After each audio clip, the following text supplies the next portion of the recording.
여러분, 강남 언니가 어떻게 한국의 대표적인 테크 기업 중 하나가 됐을까요? 그 답은요, 사실 아주 간단해요. 이들이 뛰어든 시장이 처음부터 고장나 있었기 때문입니다.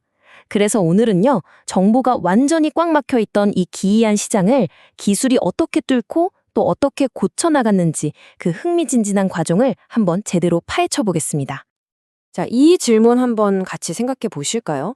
아니, 왜 의사를 고르는 게 집 사는 것만큼이나 어려워야 할까?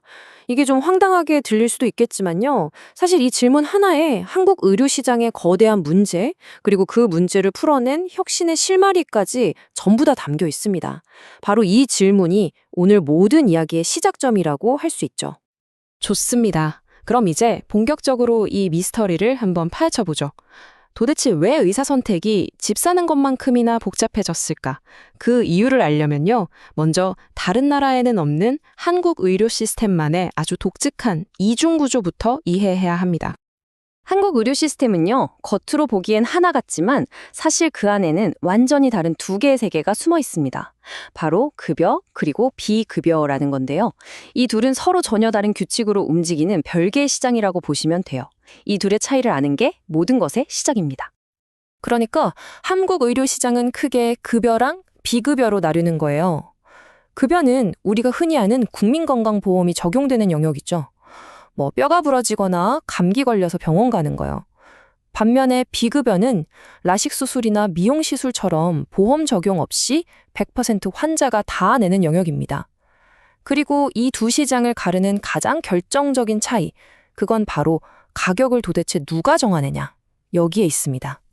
급여 시장의 핵심 개념, 그게 바로 수가라는 겁니다. 이게 무슨 뜻이냐면 정부가 모든 의료 서비스의 가격을 그냥 딱 정해놨다는 거예요. 이게 얼마나 강력하냐면요. 예를 들어 20년 경력의 아주 유명한 교수님이랑 이제 막 개원한 5년차 의사 선생님이 똑같은 진료를 하잖아요. 그럼 똑같은 돈을 받아요. 진짜 신기하죠. 그런데 비급여 시장은 이건 완전히 다른 세상입니다. 정부가 정한 가격표? 그런 거 아예 없어요. 모든 가격은 전적으로 수요와 공급에 따라서 병원이 그냥 맘대로 정하는 거죠. 말 그대로 의료계의 와일드 웨스트, 그러니까 완전한 자유 경쟁 시장이 열려버린 겁니다. 자, 그럼 가격을 마음대로 정할 수 있는 이 시장, 어떤 결과를 낳았을까요? 네, 바로 비급여 골드러시가 시작됩니다. 의사들 눈에는 이 통제받지 않는 비급여 시장이 어마어마한 수익을 낼 수 있는 그야말로 기회의 땅으로 보이기 시작한 거죠. 그 흐름을 보면 이렇습니다. 먼저 의사들이 기회를 딱 발견하고 비급여 시장으로 막 쏟아져 들어옵니다. 병원 수가 폭발적으로 늘어나죠. 하지만 곧 공급이 수요를 압도하기 시작해요. 결국 어떻게 될까요? 한정된 환자를 뺏어오기 위한 말 그대로 생존을 건 전쟁이 시작된 겁니다. 이 살벌한 경쟁 속에서 병원의 최우선 과제는 더 이상 치료가 아니게 됩니다. 고객 유치가 된 거죠. 오로지 어떻게 하면 환자를 한 명이라도 더 데려올까, 여기에만 목을 매게 된 겁니다.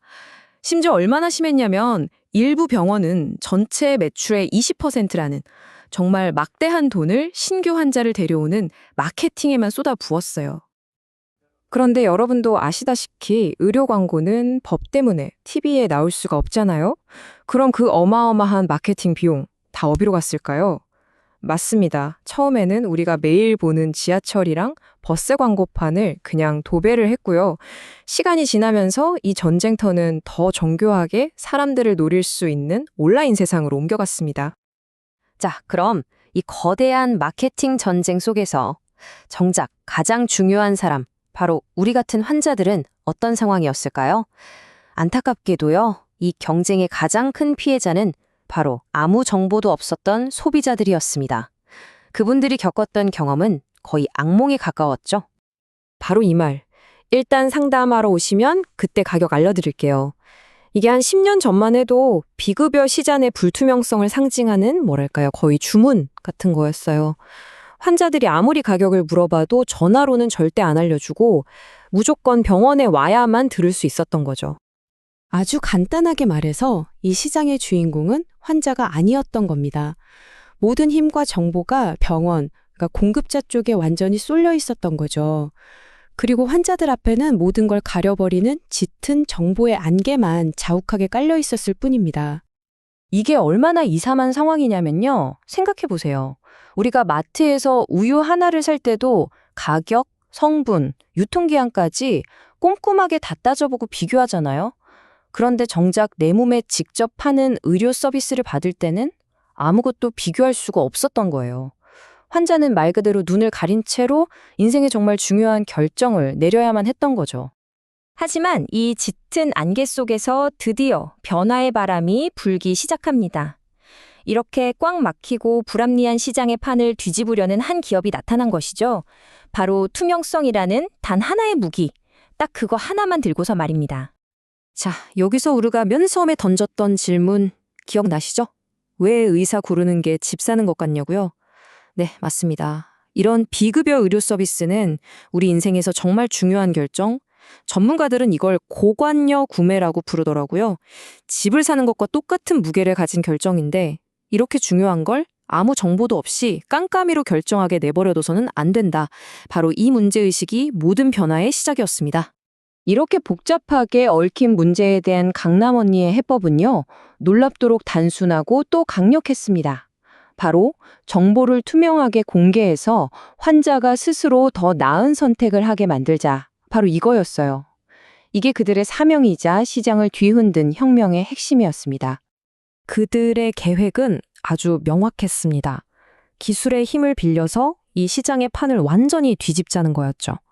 꼭꼭 숨겨져 있던 가격이랑 시술 정보를 싹 다 공개해서 그동안 공급자에게만 쏠려있던 힘의 추를 소비자, 바로 환자 쪽으로 되돌려 놓겠다는 어떻게 보면 정말 혁명과도 같은 계획이었습니다. 그래서 오늘 우리가 마지막으로 던져볼 질문은 바로 이겁니다. 이렇게 정보가 자유롭게 흐르기 시작할 때 시장의 진정한 권력은 과연 누구의 손에 쥐어지게 되는 걸까요? 권력은 여전히 정보를 통제하려는 공급자에게 남아있을까요? 아니면 마침내 정보라는 무기를 손에 쥔 소비자에게 넘어갈까요? 강남 언니가 던진 이 질문은 단지 의료 시장을 넘어서 정보가 곧 권력이 되는 오늘날 모든 시장에 지금도 계속해서 큰 울림을 주고 있습니다.